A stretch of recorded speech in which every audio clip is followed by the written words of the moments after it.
Hey, and welcome to Board with Life News for March 9th. Today I'm going to talk about Mystic Vale, Colony, Behind the Throne, Headhunters, and the Kickstarter for Paco Games 2.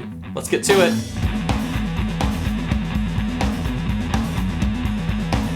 Hey, I'm Chris. Welcome to Board with Life News. If you haven't heard, it's crazy if you haven't, but Board with Life, the series, Season 2 is going on now on the Moonrat channel. I'll put up a link right here and in the description below.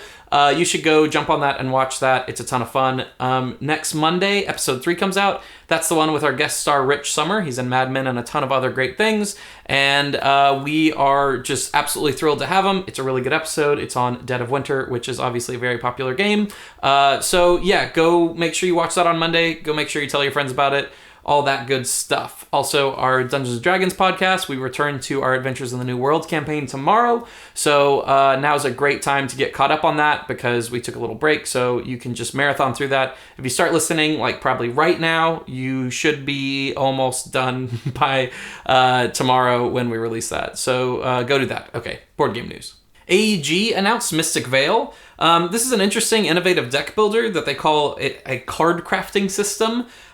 Basically, it looks like they took the transparent cards like Gloom uses, basically clear plastic cards with stuff printed on them that you can overlay, so that you can craft your own cards, where there'll be like 3 different sections and you can layer 3 cards on top of each other to make one new card in a sleeve. So like not only are you deck building, but you're actually tweaking the cards themselves to better fit your strategy. I don't know if it's a gimmick. I don't know how the game plays at all, but it seems pretty cool. And I've been saying for years that more games need to do what Gloom did with kind of the transparent cards overlaying. I think that's a really cool physical element to a game. So I'm pretty excited about this. It is coming out in June. Bezier Games announced Colony, which aside from having an incredibly hard to find name on Board Game Geek, because there's about 1 billion things with Colony in them, is a deck building dice game. In the game, dice are resources, and some of them are stable resources that can be stored from turn to turn. Some of them are unstable resources that have to be used immediately. So it looks like it's this kind of, you're building buildings and upgrading your buildings, and those give you special abilities that probably then modify your dice and all that kind of stuff. As you know, because I say it almost every week, I love dice and Euro games. It's kind of my favorite sub-genre or sub-genre. So I'm very excited about this one. I thought Bezier Games did a great job with like Suburbia and Castle by King Ludwig. So this is pretty high on my list this year, and this is coming out at Essen 2016. We got word that Behind the Throne is coming out. This is going to be a small box game of backstabbing and intrigue.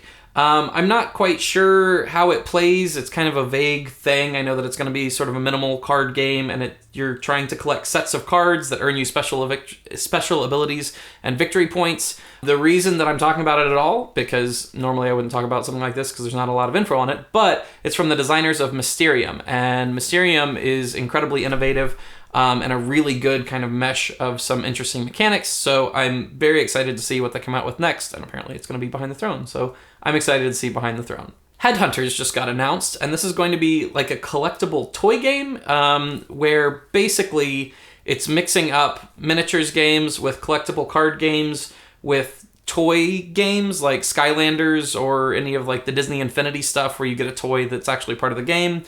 In this, your toy itself is kind of going to be your deck box where you open up the head of your toy and you can have put in like different, they look like they're hex tiles instead of cards. I don't know exactly how they play in the game, but you have built your own deck of tiles and things like that. And it looks like you use like a string to measure your terrain like a miniatures game. I don't know. It's a kind of a lot of things all in one. And it's kind of a lot of things like miniatures games, collectible card games, and toys that all kind of have a pretty bad rap in the community these days of being kind of overpriced. It's a very addictive thing, and you wind up spending a ton of money on a game.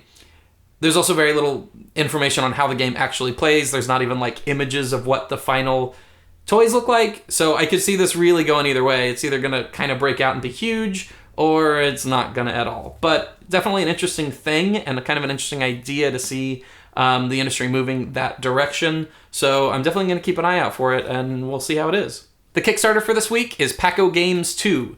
This is the second Kickstarter for Paco Games, even though these are all new games. There was a very successful one a year or two ago. Basically, Paco Games, they're all the size of like chewing gum things, where they're like this big, where they're like, I don't know, a third the size of a normal card. So they're incredibly small, obviously incredibly portable. It's kind of an interesting idea for it, and the Kickstarter is a really kind of cool execution for a Kickstarter, where currently you get 7 games for $24, but the stretch goals, they add new games, and you get a vote on what game they add, so that's pretty cool. Currently, the ones in the Kickstarter are Nut, Rum, So, Gem, Box, Orc, and Boo, and they're going to be adding more as the Kickstarter gets more money. Games are like wildly different from each other, wildly different complexity levels, mechanics, all that kind of stuff. So in the end, for $24, you're going to get like a pack of games that can kind of fit any situation at your gaming table that you can take anywhere. So that's pretty cool. It's highly portable. It's just a cool idea in general, and they've had a great execution in the past. So go back that if that sounds interesting to you. All right, that's the news for this week. Thanks so much for tuning in. Make sure you go find Board with Life on Twitter, Facebook, and YouTube, and go follow and subscribe and do all that good stuff. Make sure you follow me at Chris Bryan Games on Twitter and subscribe to this channel so you can be up to date with all the greatest board game news.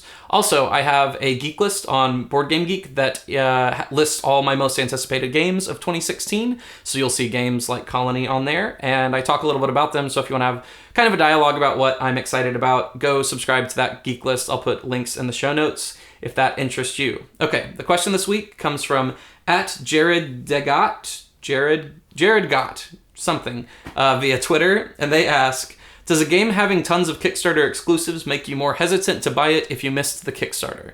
And the answer is absolutely yes. I don't usually buy many games that had a ton of Kickstarter exclusives post-Kickstarter. There's a couple, like Blood Rage as an example of one that I bought after Kickstarter, but that's just because I really, really like that game.